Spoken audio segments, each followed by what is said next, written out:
നമസ്കാരം, റിവ്യൂ മാസ്റ്ററിലേക്ക് എല്ലാവർക്കും സ്വാഗതം. കണ്ടന്റ് കണ്ട് ഇഷ്ടപ്പെട്ടാൽ സബ്സ്ക്രൈബ് ചെയ്യുന്ന കാര്യം പരിഗണനയിൽ എടുക്കുക. കളങ്കാവൽ മമ്മൂട്ടി ഒരു 8 മാസത്തെ ഇടവേളയ്ക്ക് ശേഷം മമ്മൂട്ടിയുടെ ഒരു പടം റിലീസ് ചെയ്യാം.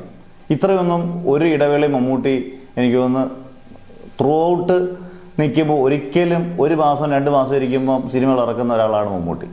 ഇത്രയും ഒരു ഗ്യാപ്പ് അദ്ദേഹം ആക്റ്റീവായിട്ട് നിൽക്കുന്ന സമയത്ത് ആദ്യമായിട്ടാണ് ഒരു ഗ്യാപ്പ്. 8 മാസത്തിന് ശേഷമാണ് ഒരു സിനിമ റിലീസ് ചെയ്യാനൊരുങ്ങുന്നത്. കളങ്കാവൽ പ്രതീക്ഷ കാക്കൂ. പ്രതീക്ഷ കാക്കാനുള്ള നമ്മൾ പ്രതീക്ഷിക്കുന്ന കുറേ കാര്യങ്ങൾ ഞാൻ പറയുന്നത് നിങ്ങൾ നിങ്ങളുടെ കമൻസിൽ ഉറപ്പായിട്ടും കാര്യങ്ങൾ പറയുക. വീഡിയോ സ്കിപ്പ് ചെയ്യാതെ കണ്ടു നോക്കുക. ഒന്ന്, ഇത് ആദ്യ സംവിധാന സംരംഭമാണ് ജിതിൻ്റെ. അതായത് നമ്മുടെ കുറുപ്പിൻ്റെ റൈറ്ററാണ് ആദ്യമായിട്ട് സംവിധാനം ചെയ്യുന്നത് ജിതിൻ.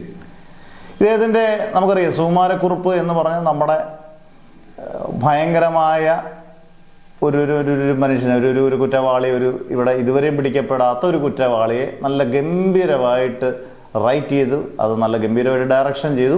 എങ്കിൽ പോലും അതിൻ്റെ റൈറ്റിംഗ് സ്കില്ല് നല്ല ഗംഭീരമായിരുന്നു. അന്നേരം ജിതിൻ ആദ്യം സംവിധാനം ചെയ്യുമ്പോൾ എന്തായാലും മോശമാകത്തില്ല, ഒരു മിനിമം ക്വാളിറ്റി പ്രതീക്ഷ. അദ്ദേഹത്തിൻ്റെ റൈറ്റിംഗ്, അദ്ദേഹത്തിൻ്റെ കൂടെ ഒരു കോ റൈറ്റർ കൂടെ ഉണ്ട്. റൈറ്റിംഗ്, അതായത് എഴുത്ത് നന്നായിരിക്കും, അതിൻ്റെ സംവിധാനവും നന്നായിരിക്കാനുള്ള ചാൻസ് വളരെയധികം കൂടുതലാണ്. അതാണ് ഒരു പോസിബിലിറ്റി. കുറുപ്പെന്ന് പറയുന്നതാണ് നമുക്ക് ഇതിനു മുമ്പ് നമുക്ക് എടുത്തു പറയാൻ പറ്റുന്ന ഒരു പോസിബിലിറ്റി, അതായത് അതിൻ്റെ റൈറ്റർ ആണെന്നുള്ളതാണ്. പിന്നെ ഇതിൻ്റെ ട്രെയിലറൊക്കെ വരുമ്പോൾ നമുക്ക് അതിൻ്റെ സിനിമാറ്റോഗ്രഫിയും ബാക്ക്ഗ്രൗണ്ട് സ്കോറും അത്യാവശ്യം നന്നായിട്ട് ഫീൽ ചെയ്യുന്നുണ്ട്.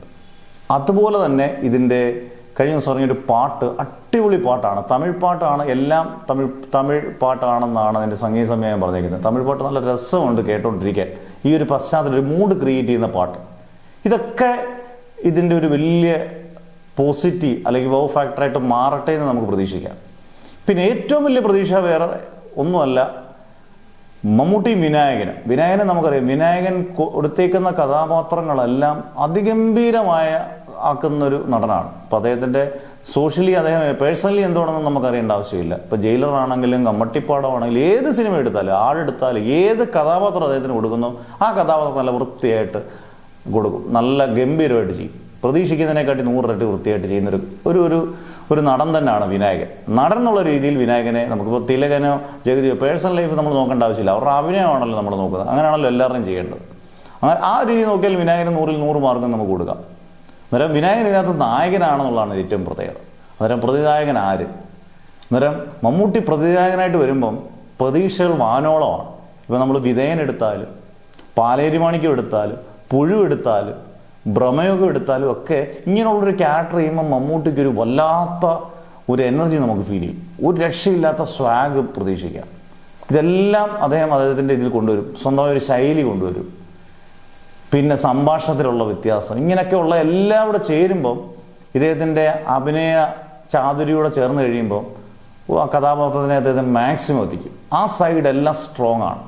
അന്നേരം ബാക്ക്ഗ്രൗണ്ട് സ്കോറും അഭിനയവും സംവിധാനവും സ്ക്രിപ്റ്റും എല്ലാം സ്ട്രോങ് ആയി വന്നു കഴിഞ്ഞാൽ ഇതൊരു 2.25 മണിക്കൂറിനകത്ത് നിൽക്കുന്ന ഒരു പടമാണ്. വലിയ ദൈർഘ്യവും ഇല്ല. അങ്ങനെ നോക്കുവാണെങ്കിൽ ദൈർഘ്യം കൂടുമ്പോഴാണ് നമുക്ക് ബോറടിക്കുന്ന ഫീൽ പലപ്പോഴും സിനിമ നന്നായി ഇല്ലെങ്കിൽ നമുക്ക് ഫീൽ ചെയ്യുന്നു.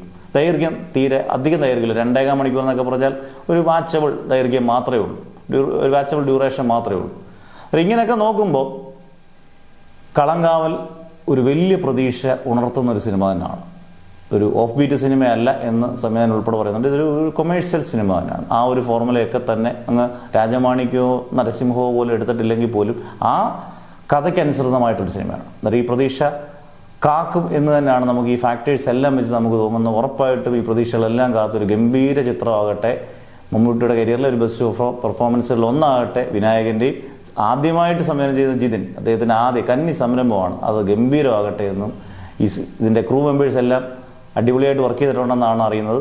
അങ്ങനെയാണെങ്കിൽ ഇതൊരു ഗംഭീര സിനിമയാകട്ടെ എന്ന് നമുക്ക് ആശംസിക്കാം. ഉറപ്പായിട്ട് നിങ്ങളുടെ കമൻസ് ഉറപ്പായിട്ട് രേഖപ്പെടുത്തുക. അടുത്ത വീഡിയോ ആയിട്ട് കാണുന്നവരെ ബൈ.